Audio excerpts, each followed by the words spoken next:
오늘의 아침 묵상 주제는 우리는 어떻게 낙심하지 않고 속임으로 행하지 않을 수 있을까입니다. 성경 말씀은 고린도 후서 4장 7절부터 18절입니다.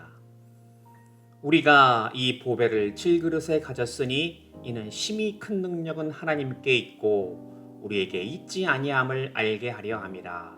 우리가 사방으로 우겨쌈을 당하여도 쌓이지 아니하며 답답한 일을 당하여도 낙심하지 아니하며 박해를 받아도 버림바 되지 아니하며 거꾸러뜨림을 당하여도 망하지 아니하고 우리가 항상 예수의 죽음을 몸에 짊어짐은 예수의 생명이 또한 우리 몸에 나타내게 하려 함이라. 우리 살아있는 자가 항상 예수를 위하여 죽음에 넘겨짐은 예수의 생명이 또한 우리 죽을 육체에 나타내게 하려 함이라.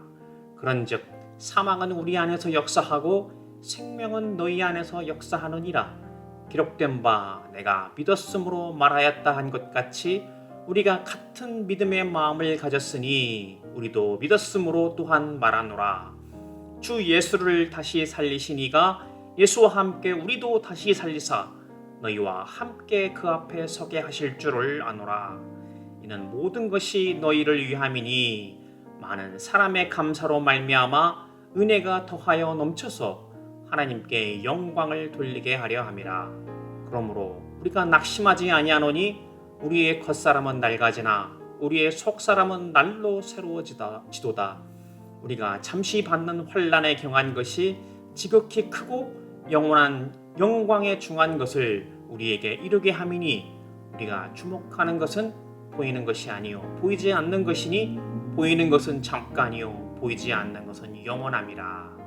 아멘. 어제 아침 묵상에서 엘리야와 베드로의 예를 들면서 우리가 사명을 감당하면서 어떤 상황 가운데서 낙심하는지 살펴보았습니다. 우리가 하나님을 바로 보지 못하고 우리 자신을 보거나 혹은 우리가 서 있는 현실을 바라볼 때 그렇게 되기 쉽다고 하였습니다. 그리고 그러한 낙심하는 상황 가운데 혹은 낙심하는 것을 부정하기 위해 많은 경우 하나님의 말씀을 왜곡하거나 속임으로 행하는 일들이 나타나는 것도 보았습니다. 이런 일들이 발생할 때 나타나는 모습의 대표적인 예는 우리가 숨은 부끄러움의 일을 행하고 속임으로 행하는 것이었습니다. 하나님 앞에 죄를 짓는 모습입니다. 성경에서 인간이 하나님 앞에 죄를 지을 때 나타나는 대표적인 모습을 아담과 하와에게서 볼 수 있습니다. 창세기 3장 8절입니다. 그들이 그날 바람이 불 때 동산에 거니시는 여호와 하나님의 소리를 듣고 아담과 그의 아내가 여호와 하나님의 낯을 피하여 동산 나무 사이에 숨은지라. 그들은 하나님의 말씀을 왜곡하여 스스로를 속임으로 하나님 앞에 죄를 지었고 그때 그들은 하나님의 소리를 듣고 낯을 피하여 동산 나무 사이에 숨었던 것입니다. 이러한 모습은 우리들 모두도 마찬가지입니다. 자신이 죄를 지었다는 것을 인식할 때 우리는 다 그렇기 때문입니다. 두 번째로 나타나는 모습은 한 단계 더 나아가 양심에 화인 맞은 자들의 모습입니다. 자신들의 죄를 인식하지 못하거나 인식한다 해도 부정하며 오히려 스스로를 합리화, 정당화하는 것입니다. 그러면서 그들이 추가적으로 저지르는 죄는 하나님의 말씀을 혼잡하게 하여 진리를 왜곡하거나 부정하는 것입니다. 심지어 이들 중에는 자신들의 모습을 정당화하면서 사람들 앞에 나아가 자신을 내세우고 자기 자신의 업적과 공로를 자랑하는 모습을 나타내기도 합니다. 우리는 조직이 크고 작은 여부를 떠나 어떤 모임이나 조직 국가에서 독재자들의 모습에서 흔히 이러한 형태의 자기 자신을 우상화하는 모습을 볼 수 있습니다. 이들은 그리스도 예수가 아니라 자신을 전파하는 자들이기 때문입니다. 이렇게 우리가 어리석고 연약함으로 사명을 감당하면서 때로는 낙심하고 하나님의 말씀을 왜곡하거나 속임으로 행하는 것을 살펴보았습니다. 그렇다면 문제는 우리는 어떻게 해야 낙심하지 않고 하나님의 말씀을 왜곡하지 않으며 속임으로 행하지 않을 수 있을까요? 사도 바울은 이에 대해서 오늘 주제 본문을 통하여 여러 가지로 대답하고 자신이 그것을 어떻게 왜 그렇게 하는지 보여주고 있습니다. 먼저 첫 번째로 고린도후서 4장 7절입니다. 우리가 이 보배를 질그릇에 가졌으니 이는 심히 큰 능력은 하나님께 있고 우리에게 있지 아니함을 알게 하려 함이라. 질그릇이란 흙으로 만든 사기 그릇을 말합니다. 도예 공방에 가보면 알 수 있지만 질그릇은 정말 깨지기 쉬운 것이고 결코 완벽하거나 온전한 것이 아닙니다. 자신이 질것이라는 것을 깨닫지 못하고 스스로의 힘으로 무엇인가를 해보려 하거나 혹은 자신의 능력으로 자신을 내세우려 하는 것이 얼마나 어리석은 인지를 먼저 알아야 합니다. 큰 능력은 오직 하나님께 있고 우리에게 있지 않다는 것을 아는 것이 바로 피조물로서 사람이 가장 먼저 인정하고 인식해야 할 일입니다. 그렇다면 우리에게 맡겨진 사역은 어떤 것입니까? 지난 시간에 살펴본 고린도후서 4장 5절입니다. 우리는 우리를 전파하는 것이 아니라 오직 그리스도 예수의 주 되신 것과 또 예수를 위하여 우리가 너희의 종된 것을 전파함이라. 우리의 사명의 목적이 무엇인지를 잊게 될 때 우리는 자연스럽게 세상 풍조와 초등학문이라는 세상의 가치관에 따라 거의 자동으로 움직이게 됩니다.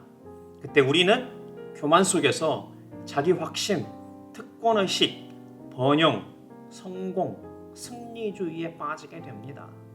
이것이 바로 죄된 세상의 모습이요 우리들의 옛 육체의 모습이기 때문입니다. 둘째로 고린도후서 4장 10절부터 12절입니다. 우리가 항상 예수의 죽음을 몸에 짊어짐은 예수의 생명이 또한 우리 몸에 나타나게 하려 함이라. 우리 살아있는 자가 항상 예수를 위하여 죽음에 넘겨짐은 예수의 생명이 또한 우리 죽을 육체에 나타나게 하려 함이라. 그런즉 사망은 우리 안에서 역사하고 생명은 너희 안에서 역사하느니라. 우리가 사명을 감당할 때 닥치게 되는 고난에 대한 바른 이해가 반드시 필요합니다. 그저 시련과 고난이 다가올 때 이것을 피하게 해달라고 기도하며 단순히 자기 의지로 오래 참아야 하는 것으로 인식하는 수준을 넘어서는 것입니다. 그렇다면 우리가 사명을 감당할 때 당하는 시련과 환난, 박해는 우리에게 어떤 의미가 있습니까? 우리가 토기장이가 아니라 질그릇이 된다는 것은 먼저 우리의 육신이 취약하다는 것을 인정하는 것입니다.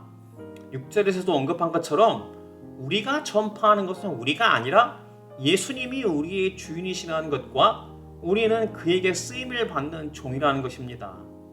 우리가 항상 예수님이 우리를 위해 고난을 받고 죽으셨음을 알고 우리도 예수님을 따라서 시련과 고난, 박해를 받는 것을 말합니다. 그러한 결과로 우리 몸에서 예수의 생명이 나타나게 됩니다. 사도 바울은 이에 한 발 더 나아가서 우리가 이렇게 예수님을 따라서 고난을 감당할 때, 즉 사망이 우리 안에서 역사할 때 다른 성도들이 새로운 생명을 받게 된다고 말합니다. 즉 예수님이 죽으심으로 우리가 생명을 얻게 되었듯이 우리가 고난을 당할 때 다른 성도들이 생명을 얻게 되는 것입니다. 셋째는 고린도후서 4장 13절과 14절입니다. 기록된 바 내가 믿었으므로 말하였다 한 것 같이 우리가 같은 믿음의 마음을 가졌으니 우리도 믿었으므로 또한 말하노라. 주 예수를 다시 살리시니가 예수와 함께 우리도 다시 살리사 너희와 함께 그 앞에 서게 하실 줄을 아노라. 사도 바울은 이렇게 시련과 고난을 겪으며 끝까지 진리의 말씀을 따라 사는 이들이 자신이 처음이 아님을 밝히고 있습니다. 그는 시편 116편을 인용하면서 시편 기자가 이 땅에서의 시련과 고난 너머에 있는 새 하늘과 새 땅에서의 새 생명과 상급을 바라보았던 것처럼 자신도 그러한 믿음 속에 있다고 주장합니다.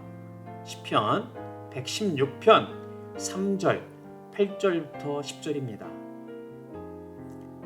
사망의 줄이 나를 두르고 수월의 고통이 내게 이르므로 내가 환난과 슬픔을 만났을 때에 주께서 내 영혼을 사망에서 내 눈을 눈물에서 내 발을 넘어지면서 건지셨나이다. 내가 생명이 있는 땅에서 여호와 앞에 행하리로다. 내가 크게 고통을 당하였다고 말할 때에도 나는 믿었도다. 그러니 마찬가지로 우리도 동일하게 시편 기자와 사도 바울처럼 사명을 감당하면서 겪을 수밖에 없는 시련과 고난 너머에 있는 이미 예수님이 약속하신 새 하늘과 새 땅에서의 새 생명과 상급을 바라보라는 것입니다. 이에 대해서는 세상에서 가장 귀한 것은 무엇인가 하는 주제로 아침 묵상에서 이미 살펴보았습니다. 이것을 제대로 깨닫는 것이 우리의 믿음에서 반드시 필요하고 중요한 일입니다. 즉, 우리가 새 하늘과 새 땅에서의 새 생명으로 부활된 것을 바라볼 때 우리가 사명 가운데 피할 수 없는 시련과 고난 속에서도 능히 오래 참음과 절제 속에서 믿음을 끝까지 고백할 수 있는 이유가 되는 것입니다. 세상 사람들은 이것을 모르기 때문에 현실과 타협하고 하나님을 거부하며 이 땅에서의 자아실현과 쾌락에 집중하는 것입니다. 그런데 만약 예수 믿는다 하면서도 사명을 감당하다가 겪게 되는 시련과 고난 속에서 그 너머에 있는 부활의 새 생명과 상급을 바라보며 인내하지 못하고 세상 사람들과 같이 현실과 타협하며 이 땅의 우상을 따라 사는 가치관에 따라 산다면 과연 우리의 믿음은 무엇입니까? 진정 우리의 믿음이 무엇인지 제대로 알아야 합니다. 넷째는 고린도후서 4장 15절부터 18절입니다. 이는 모든 것이 너희를 위함이니 많은 사람의 감사로 말미암아 은혜가 더하여 넘쳐서 하나님께 영광을 돌리게 하려 함이라. 그러므로 우리가 낙심하지 아니하노니 우리의 겉사람은 낡아지나 우리의 속사람은 날로 새로워지도다. 우리가 잠시 받는 환난에 경한 것이 지극히 크고 영원한 영광에 중한 것을 우리에게 이루게 함이니 우리가 주목하는 것은 보이는 것이 아니요 보이지 않는 것이니 보이는 것은 잠깐이요 보이지 않는 것은 영원함이라. 그렇기에 우리는 하나님을 더 깊이 알아야 합니다. 하나님의 언약을 배우고 확신하며 하나님 나라에서 사는 법과 방식을 배우고 익혀야 하는 이유입니다. 우리가 하나님을 더 깊이 알 때 하나님의 영광을 바라볼 수 있게 됩니다. 우리가 사명을 감당하면서 겪게 되는 모든 시련과 고난은 하나님께서 우리로 은혜가 더하여 넘치게 하심으로 오직 하나님께만 영광을 돌리게 하려 하시는 것이었습니다. 우리가 이 땅에서 사명에 따라 살 때 잠시 받게 되는 환난이 경하다, 가볍다고 한 것은 우리가 장차 새하늘과 새 땅에서 받게 될 부활의 새 생명과 상급의 영원한 영광에 중요한 것과 비교하면 아무것도 아니기 때문입니다. 사도 바울은 이에 대해서 여러 차례 강조했습니다. 먼저 로마서 8장 18절입니다. 생각하건대 현재의 고난은 장차 우리에게 나타날 영광과 비교할 수 없도다. 고린도전서 15장 19절도 보겠습니다. 만일 그리스도 안에서 우리가 바라는 것이 다만 이 세상의 삶뿐이면 모든 사람 가운데 우리가 더욱 불쌍한 자이리라. 그렇기에 사도 바울은 우리가 낙심하지 아니한다고 고린도후서 4장 1절, 8절, 16절에서 반복적으로 말하는 이유입니다. 우리가 새하늘과 새 땅에서의 부활의 새 생명과 상급을 받아 하나님의 영광을 바라볼 수 있게 될 때 어떠한 시련과 고난 속에서도 낙심하지 않을 뿐만 아니라 하나님의 말씀을 왜곡하거나 속임으로 행하게 되지 않을 것입니다.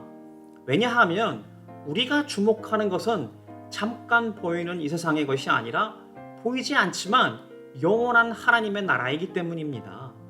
그렇게 우리는 이 땅에서 우리의 겉사람이 낡아져 병들고 늙어갈지라도 시련과 환난이 다가올지라도 날마다 우리의 속사람은 새로워질 것이며 마침내 주님 다시 오실 때 영원한 영광에 중한 것을 이루게 될 것입니다. 고린도후서 3장 16절부터 18절입니다. 그러나 언제든지 주께로 돌아가면 그 숙연이 벗겨지리라. 주는 영이시니 주의 영이 계신 곳에는 자유가 있느니라. 우리가 다 수건을 벗은 얼굴로 거울을 보는 것 같이 주의 영광을 보매 그와 같은 형상으로 변화하여 영광에서 영광에 이르니 곧 주의 영으로 말미암음이니라. 이것을 온전히 깨닫고 믿음으로 사는 자는 고린도후서 4장 8절과 9절의 상황 속에서도 마침내 승리하게 될 것입니다.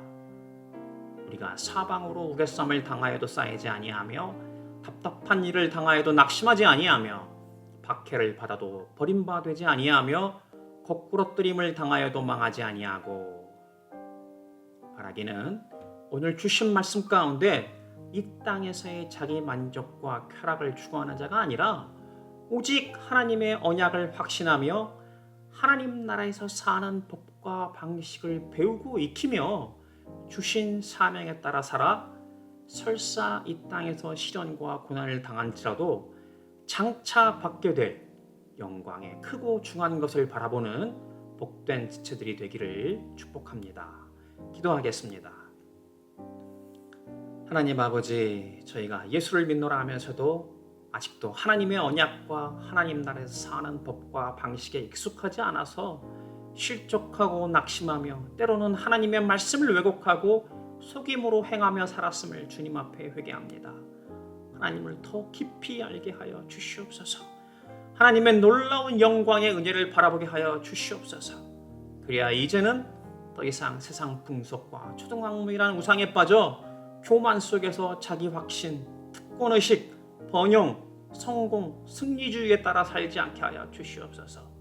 오직 주님 다시 오실 때에 새 하늘과 새 땅에서 부활의 새 생명과 상급을 받아 얻게 될 영광의 크고 중한 것을 사모하며 이 땅 가운데 맡기신 사명을 감당할 때 낙심하지 않고 끝까지 하나님의 말씀을 지키며 속임으로 행하지 아니하는 복된 하나님 나라의 백성이요 예수 그리스도의 제자가 되게 하여 주시옵소서. 예수님 이름으로 간절히 기도드립니다. 아멘. 오늘도 주신 말씀으로 묵상하며 기도함으로 하루를 시작하고 세상 가운데서 승리하는 삶 살 수 있기를 축복합니다.